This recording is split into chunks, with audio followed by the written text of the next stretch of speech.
नमस्कार मंडळी, कोण्या राजाची ग तू राणी या मालिकेच्या आजच्या भागात आज आपण बघणार आहोत. सर्वेश गुंजाला म्हणत असतो की गुंजा, खरंच अगं तू किती समजूतदार आहे. आता तुझ्या या समजूतदारीचा उपयोग करून तू कबीर आणि मृण्मयीचं नातं पण बांधून ठेव ना. गुंजा म्हणते की अहो काका, तुम्ही अजिबात काळजी करू नका. पतंग हवेत उडायला त्याची दोर कधी कधी सैलही सोडावी लागते आणि कधी कधी घट्टही पकडावी लागते. आता उद्या सगळे पतंग हवेमध्ये कसे उंच उडतात तुम्ही बघतच राहा. त्यानंतर सर्वेश आता फोन ठेवतो. मधू गुंजाला विचारते की गुंजा काय बोलत होता ग दादा. तेव्हा गुंजा म्हणते की काही नाही, पतंग उडवता येतात की नाही असं विचारत होते मला. कबीर म्हणतो की मग सांगायचं त्यांना, पतंग उडवण्यामध्ये नाही तर पतंग गुंडाळण्यामध्ये पण मी पटायते. मृण्मयी म्हणते की तू ऐक ना, उद्यासाठी आपण टीम सुद्धा बनवूयात. तर कबीर मात्र मृण्मयीकडे इग्नोर करत असतो. गुंजा मनामध्ये म्हणत असते की साहेबा, उद्या तुमच्या नात्याचा पतंग बघा किती उंच आकाशात उडतो ते. तर इकडे सगळे आता टेरेसवर पतंग उडवण्यासाठी आलेले असतात. सर्वजण पतंग बांधत असतात आणि गुंजा 1 2 3 असं मोजत आणि मग नंतर तिच्या लक्षात येतं की आपल्याला कबीरला आणि मृण्मयी त्याला एकत्र आणायचंय आणि ती म्हणते की ही तर चिटिंग आहे. तर आता सुबोध म्हणतो की कोणी केली चिटिंग, आम्ही तर कोणी चिटिंग करतच नाही. तर गुंजा म्हणते की साहेबा आणि मृण्मयी ताई चिटिंग करताय. कबीर तिला विचारतो की मी काय चिटिंग केली. गुंजा म्हणते की आता बघा ना, तुम्ही एकटेच खेळता, बाकीच्या सगळ्यांसोबत कोणी ना कोणीतरी उभं आहे, प्रत्येकाचे गट पाडून दिले आणि तुम्ही मात्र वेगवेगळे खेळताय. तुमचा दोघांचा सुद्धा गट असायला पाहिजे की नाही. आता तुम्ही दोघं बाद होताय ह्या खेळातून आणि हा पंचांचा निर्णय आहे. तर मंडळी, तुम्ही जर ह्या चॅनलवर नवीन असाल तर लगेच आपल्या चॅनलला सबस्क्राईब करा आणि आजच्या व्हिडिओचं टार्गेट असणारे 100 लाईक्स, त्यामुळे टार्गेट कंप्लीट करण्यासाठी आम्हाला मदत करा. धन्यवाद.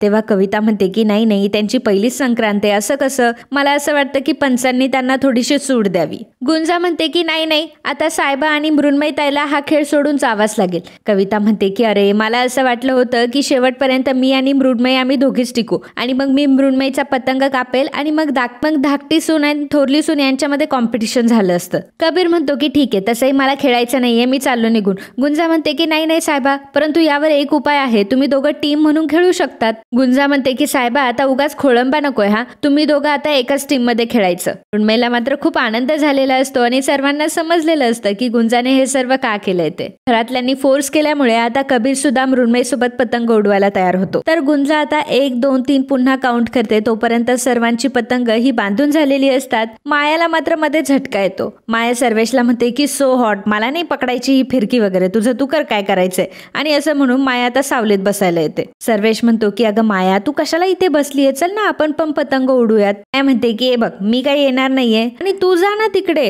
तू घे तुझ्या टीम मध्ये त्या गुंजाला आणि खेळ. नाहीतरी ती आपल्या सगळ्यांचा पतंग कधी गुल करणार आहे काय माहिती. तुला माहिती आहे ना की डोंगरवाडीची माणसं यामध्ये किती एक्सपर्ट असतात, त्यामुळे जा तू आणि खेळ. नमस्कार मंडळी, तुम्ही चॅनलवर व्हिडिओ बघता परंतु आपल्या चॅनलला तुम्ही सबस्क्राईब करत नाही. माझी तुम्हाला एकच विनंती आहे की प्लीज चॅनलला सबस्क्राईब करा आणि हा व्हिडिओ शेवटपर्यंत नक्की बघा. धन्यवाद. तर गुंजाच्या गावावरनं एक माणूस हा घरी आलेला असतो आणि नंदनवनच्या पत्त्यावर तो पोचलेला असतो आणि म्हणत असतो की हेच आहे गुंजीचं घर आणि नाव किती भारी आहे नंदनवन, सगळेजण अगदी आनंदात राहत असतील इथे. आणि तो आता घराकडे यायला निघतो. तर वरती सर्वजण पतंग उडवत असतात, सर्वजण खूपच खुश असतात. मृण्मयी सुद्धा खूप खुश असते, कारण मृण्मयीच्या तर मनासारखं झालेलं असतं की कबीर तिच्यासोबत पतंग उडवण्यासाठी रेडी झालेला असतो. सर्वेश गुंजाला म्हणत असतो की गुंजा, आता माझ्या पतंगाचं काय होणार, ती बसली आता तिकडे जाऊन. गुंजा म्हणते की अहो तुम्ही कशाला काळजी करताय, मी आहे ना तुमची मदत करायला, पतंगबाजीमध्ये माझा हात कोणीच धरू शकत नाही. सर्वेश म्हणतो की अगं तसाही तुझा हात कोणी धरू शकत नाही आणि तुझे काही केलंयस ना आज ते एकदम सॉलिड केलंयस हा. गुंजा म्हणते की बरं, आता तुम्ही ती फिरकी माझ्याकडे द्या आणि पतंग असा उंच आकाशात फिरकवा. सर्वजण पुन्हा पतंग उडवायला लागतात. तर नित्या टेरेसवर येते आणि गुंजाला म्हणते की ए चेटकीन, तुला कोणीतरी भेटायला आलंय. तर गुंजा विचार करते की मला आणि कोण भेटायला आलं असेल. गुंजा सर्वेशला म्हणते की काका, मी आता आले हा, असं म्हणून आता गुंजा खाली निघून जाते. तेव्हा कबीर मात्र गुंजाकडे बघत असतो आणि विचार करत असतो की गुंजाला भेटायला आता कोण आलं असेल. गुंजा आता बाहेर निर्याला बघते तर गुंजाला मोठा धक्का बसलेला असतो. गुंजा म्हणते की निर्या, तू इथे काय करतोयस. निर्या म्हणतो की घर अगदी भारी आहे तुझं आणि एकदम नंदनवन आहे खरंच. निर्या आता घरात घुसायला लागतो. तेव्हा गुंजा म्हणते की अरे निर्या, आतमध्ये कुठे घुसतोय आणि तू माझं गाठोडे घेऊन आलायस का. त्या सांगतो की तुझ्या माईने दिलंय आणि संक्रांतीचं वाण सुद्धा आहे याच्यामध्ये आणि डोंगरमाईचा काळा धागा सुद्धा दिलाय. गुंजा म्हणते की आता झालं तुझं सांगून, ये बरं आता तू. तर नीरा म्हणतो की आता तुझी आई म्हटली तर मी डायरेक्ट इथं आलो, चहा पाण्याला सुद्धा कुठे थांबलो नाही.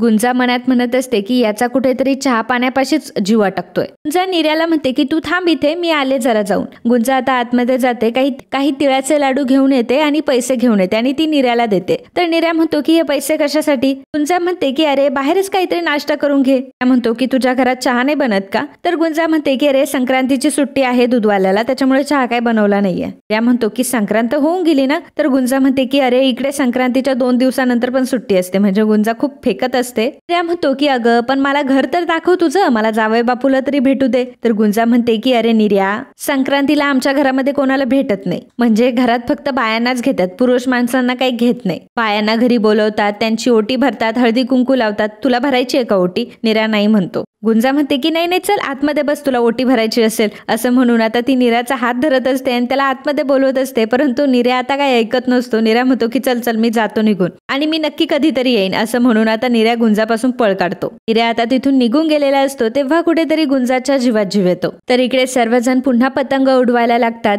तर मृण्मयी ही कबीरकडेच बघत असते आणि कबीर आणि ती एकत्र आलेत त्यामुळे तिला खूप आनंद होत असतो. तर मृण्मयी कबीरला म्हणते की कबीर मला पण दे ना पतंग उडवायला. कबीर म्हणतो की तुला उडवायचं आहे का? चल ये तू पुढं. आता कबीर फिरकी पकड आणि मृण्मयीच्या हातात पतंग देतो. मृण्मयी पतंग उडवत असते. सुबोध म्हणतो की अरे वा मृण्मयी, किती छान पतंग उडवतीयस तू. तर सर्वेश मायाला म्हणत असतो की माया अगं ये ना तू पतंग उडवायला. तेव्हा माया म्हणते की हे बघ सर्वेश, मी अजिबात इंटरेस्टेड नाही, तुला उडवायचं तर उडवतो. मृण्मयी कविताला म्हणत असते की कविता, आज आमच्या पतंगाला कोणीच चॅलेंज करू शकत नाही हा. तर कविता म्हणत असते की भ्रमात राहू नकोस, 8वी संक्रांत आमची, थांब आता मी तुला दाखवतेच. असं म्हणून आता कविता पतंग उडवायला लागते आणि सुबोधने फिरकी पकडलेली असते. नैतिक कबीरला म्हणत असतो की अरे काका, तुला पतंग उडवता येत नाहीये का? नित्या म्हणते की अरे काकाला भीती वाटते, त्याला असं वाटतंय की पतंगासोबत तोही उडून गेला तर. गुंजा आता इकडे तिच्या रूम मध्ये आलेली असते आणि बाबळीने तिला वानाचं जे सामान दिलेलं असतं ती बघत असते. अंगाराही दिलेला असतो आणि आता ती तिच्या कपड्यांचा सुगंध घेत असते आणि म्हणत असते अंगरवाडीचा सुगंध कितीही उरात साठून घेतला तरी कमीच आहे. पण ती विचार करत असते की आईने हे वाण दिलंय खरं, परंतु मी हे साहेबाला कसं देऊ?